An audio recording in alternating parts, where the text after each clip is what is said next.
বন্ধু বান্ধৱীসকল এই মুহূৰ্তত আপোনালোকলৈ লৈ আহিছোঁ এটি গুৰুত্বপূৰ্ণ ভিডিঅ' বন্ধুসকল এই ভিডিঅ'টোৰ জৰিয়তে আপোনালোকক অংগনবাড়ী কৰ্মী মিনি কৰ্মী সহায়িকাৰ বাবে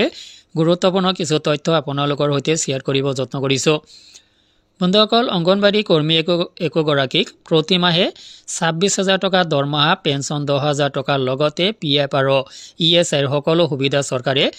দিব লাগিব তো বন্ধুসকল এই দাবী জনোৱা হৈছে আৰু ইয়াতে কিছু গুৰুত্বপূৰ্ণ তথ্য আপোনালোকক অতিৰিক্তভাৱে সংযোজন কৰা হৈছে তথ্যখিনি আপোনালোকক এই ভিডিঅ'টোত জনাম দৰমহা গাঁথনি সংক্ৰান্তৰ উপৰিও পিএফ ইএছআই লগতে আৰু কিছু গুৰুত্বপূৰ্ণ তথ্য জনাবলৈ যত্ন কৰিম এই ভিডিঅ'টোৰ জৰিয়তে মূল ভিডিঅ'টোলৈ যোৱাৰ আগতে আপোনালোকলৈ জনাম সৰু এটা ৰিকুৱেষ্ট এনে ধৰণৰ ভিডিঅ'বোৰ নিতৌ পাবলৈ চেনেলটোলৈ নতুন কৰি ৰাখিলে চেনেলটো ছাবস্ক্ৰাইব কৰি ল'ব সৰ্বভাৰতীয় প্ৰতিভা দিৱস 14 নৱেম্বৰ 2024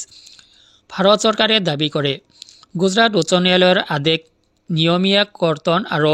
উচ্চতম ন্যায়ালয়ৰ আদেশ অংগনবাড়ী কৰ্মী আৰু সহায়কসকলক গ্ৰেজুৱেটিৰ আদেশ অতি সোনকালে কাৰ্যকৰী কৰিব লাগে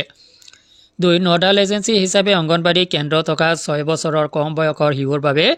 প্ৰাৰম্ভিক শৈশৱৰ যত্ন আৰু শিক্ষাৰ অধিকাৰ ইচিজিই নিশ্চিত কৰিবলৈ এটা আইন প্ৰণয়ন কৰক এনইপি 2020 উৎখাত কৰা এটো দাবী জনোৱা হৈছে আনুষ্ঠানিক শিক্ষা ব্যৱস্থাৰ সৈতে ইচিজিৰ কোনো সংযোগ নাই তিনি পুষ্টি আৰু বুকৰ দেশখনে সন্মুখীন হোৱা আটাইতকৈ ডাঙৰ প্ৰত্যাহ্বান বিশেষকৈ শিশুসকলৰ মাজত সময়ৰ ভিতৰত নিৰ্মূল কৰিবলৈ অতি জৰুৰী ব্যৱস্থা গ্ৰহণ কৰক অংগনবাড়ী পুষ্টিৰ মান উন্নত কৰা বৰ্ধিত পৰিমাণৰ সকলো প্ৰলিভাৰ বাবে সকলো মহিলাৰ গৰ্ভাৱস্থাত লাভৰ অধিকাৰ নিশ্চিত কৰক ইনষ্টিটিউচনেলাইজ আইচিডিএছ সক্ষম অংগনবাড়ী আৰু পুষ্টি 2.0 ইচিজি আইনৰ অধীনত অংগনবাড়ী কাম ক্ৰেইজ হিচাপে স্থানীয় প্ৰয়োজনীয়তাসমূহৰ যত্ন লোৱা হৈছে উপযুক্ত আন্তঃগাঁথনি আৰু প্ৰয়োজনীয় মানৱ সম্পদৰ সৈতে পৰ্যাপ্ত পুঁজিৰে অংগনবাড়ীত বিদ্যমান বিধানসমূহৰ কাৰ্যকৰী ৰূপায়ণ নিশ্চিত কৰা পদ খালীবোৰ পূৰণ কৰক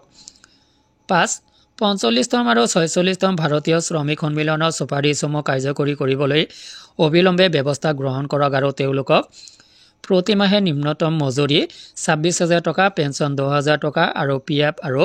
ইএছআইকে ধৰি সকলো সামাজিক সুৰক্ষা ব্যৱস্থা প্ৰদান কৰক হিতাধিকাৰীৰ বাবে পোনপটীয়াকৈ নগদ ধন স্থানান্তৰ আঁচনি লাভৰ বাবে আধাৰ সংযুক্ত কৰা বাধ্যতামূলক আঁচনিৰ ডিজিটেলকৰণৰ নামত টাৰ্গেট আৰু নিৰীক্ষণ কৰা কেন্দ্ৰিক পাকঘৰৰ পৰিচয়ৰে ব্যক্তিগতকৰণ আদি কৰা সকলো ব্যৱস্থা উঠাই লোৱা অংগনবাড়ী কৰ্মী আৰু সহায়কৰ ট্ৰেড ইউনিয়নৰ অধিকাৰ সাব্যস্ত কৰক সকলো স্তৰত সমূহীয়া দৰদামৰ অধিকাৰ নিশ্চিত কৰিবলৈ উপযুক্ত ব্যৱস্থা গ্ৰহণ কৰক লেবৰ কোডবোৰ উলিয়াওক আৰু এনেকুৱাভাৱে all India Anganwadi worker and helper ফেডাৰেশ্যনৰ জৰিয়তে দাবী জনোৱা হৈছে চৰকাৰৰ ওচৰত ইয়াতে গুজৰাট উচ্চ ন্যায়ালয়ৰ গুৰুত্বপূৰ্ণ ৰায়দানৰ কথা কোৱা হৈছে উচ্চতম ন্যায়ালয়ৰ গুৰুত্বপূৰ্ণ ৰায় যি গ্ৰেজুৱেটিৰ ওপৰত আছিলে সেইখিনি কাৰ্যকৰী কৰিবলৈও কোৱা হৈছে লগতে দৰমহাৰ গাঁথনি পৰিৱৰ্তন কৰিবলৈ কোৱা হৈছে আন্তঃগাঁথনি উন্নত কৰিবলৈও কোৱা হৈছে এই দাবীসমূহ কৰা হৈছে all India federation of Anganwadi worker and helper এছ'চিয়েশ্যনৰ জৰিয়তে তো বন্ধুসকল এই ভিডিঅ'টো সংক্ৰান্তত আপোনালোকৰ কি অভিমত থাকিব পাৰে ভিডিঅ' কমেণ্ট ছেকশ্যনত আপোনাৰ পৰা জানিব বিচাৰিম all India Anganwadi worker and helper এছ'চিয়েশ্যনৰ যি দাবী এই দাবীসমূহৰ সৈতে আপুনি একমত নে যদি একমত আপুনি ভিডিঅ' কমেণ্ট ছেকশ্যনত এছ বুলি জনাব তো বন্ধুসকল আশা কৰিছোঁ ভিডিঅ'টোৰ জৰিয়তে আপুনি যথেষ্ট